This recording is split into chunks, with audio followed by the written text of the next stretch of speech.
Okay, hello Futex traders and to the wider investment community. I'm Miltos Savidis, for those of you who don't know. What I want to go through today is something that we saw last week in the Bunds, specifically one of the main markets that I trade. And we'll call it something that I've already kind of named and we've already been talking about on the trading floor with myself, Reg, and a few other traders that are on my desk. The Bund drilling algo. Now, specifically what this algo is doing, not quite sure yet. I've heard some talk through other people in the market, some guys on Twitter, which I'll go through in just a second, on what it was trying to achieve.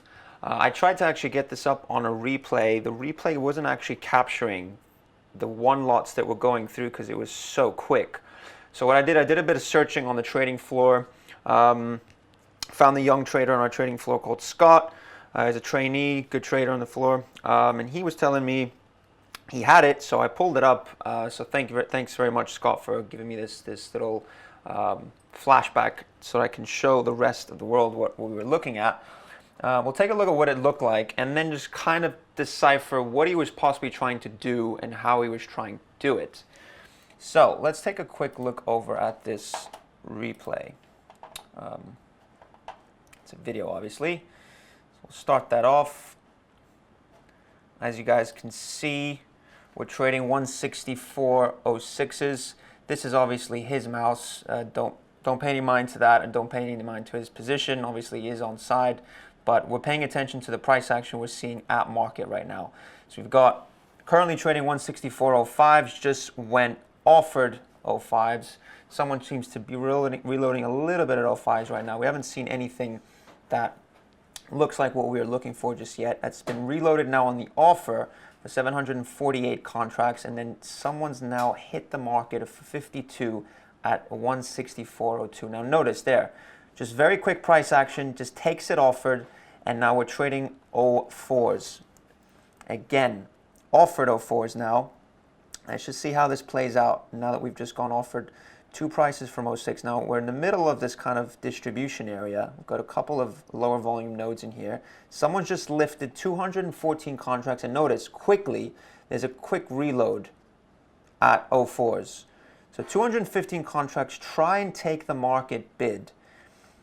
Whoever's sitting at 04s is now reloaded. He's reloaded a lot of contracts. He's put it up to almost 700. Now it's sitting at about 600 contracts. Another 80 lots get lifted at 04s. Let me just erase some of this so you guys can see. Another 80 lots get lifted at 04s, reloads, and now notice one lot's just drilling into the prices at 03s, 02s, and 01s. Notice how quick the price action is. But what we've seen so far is that this seller is effectively sitting on the offers, trying to find liquidity. And as soon as he finds that liquidity, he reloads it on the offer. If no one else wants to buy from him, he starts going to market, but he doesn't go to market aggressively with 200, 300, 400 lots.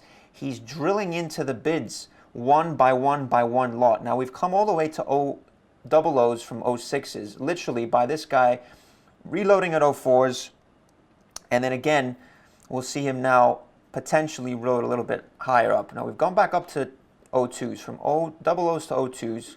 We're trying to lift at 02s now. Now let's just see how this plays out at 02s.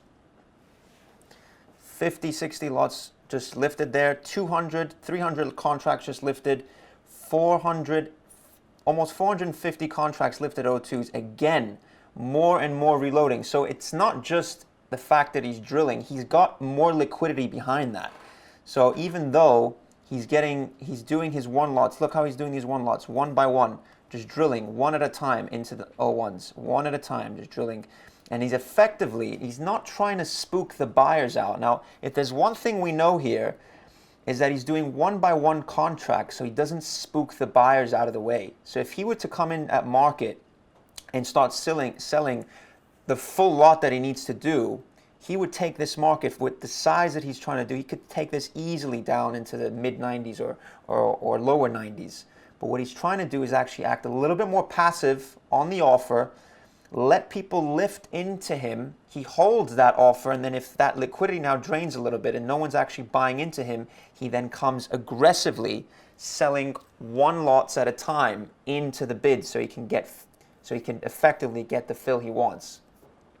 Now, obviously, what we're seeing here is just on an outright basis, and it's a shame that I don't have the rest of the curve up, because basically what I was kind of privy to and in talking and kind of bringing this subject up on Twitter is a few guys that started responding to me and kind of giving their ideas of what this could be. And there was this one gentleman that came across. I hadn't actually spoken to him before, and he mentioned, I think the guy's name was Malcolm Crocker, and what he was saying that was potentially taking place. And because the thing is, I trade outrights, so I look at things more from an outright basis. So when someone notices something along the curve, it's probably because they're trading that spread. I'm not a spread trader. So apparently this guy Malcolm's a spread trader, and what he was saying was, effectively, someone was putting through a 24K bubble versus a 10K Bund steepener. Now, for those of you that don't really trade the curve or trade bonds, to understand what a steepener is, it's just you're looking at a yield curve. So obviously if you take a classic yield curve and you put your maturities here, so let's say the 5-year, which is the bubble, and then you've got your 10-year over here, and you've got your yield curve here. This is obviously yield on the left here. This is your time horizon. Now, something that's steepening, or a yield curve that's steepening, would look more like this. It just gets a little bit steeper. So effectively, for the yields to go higher, more along the longer end of the curve, what you're seeing is that the longer end of the curve is selling off more relative to the shorter end of the curve. So what does that specifically mean? And it's a shame I can't show you guys on the ladder what that looked like, but what that specifically means in terms of what you'd be looking out for if you see this drilling algorithm again, and if it indeed is a steepener type trade, what you're looking is for someone, just like now, selling the bunds and buying bubble. So that's effectively what you're trying to do. And in the midst of this, and what this trader is trying to do, and just bear in mind, guys, even though we look at these things from an outright perspective, the bigger institutions are trading a lot more size along the curve. They're trading the curve a lot more actively. So what he was trying to do here was he was trying to hide his liquidity. He was searching for liquidity, but he was also trying to hide his liquidity. He didn't want to show his hand. He didn't want to show that he had to sell, let's say, 10,000 bunds. If he had to sell 10,000 bunds and the market started taking note of that, they started seeing 100 lots, 200 lots getting clipped, hitting the bids at market, all of a sudden the buyers might say, okay, well, maybe I can get a better price for this. They might not bid so aggressively. They'll start getting a little bit more passive. Instead, what he was doing was he was staying a little bit more passive on the offer, letting people buy into the offer, reloading the offer, and once those guys stopped buying, he still needed to get more off, so he would come in at the bid, but instead of buying larger size, he was drilling into the bid.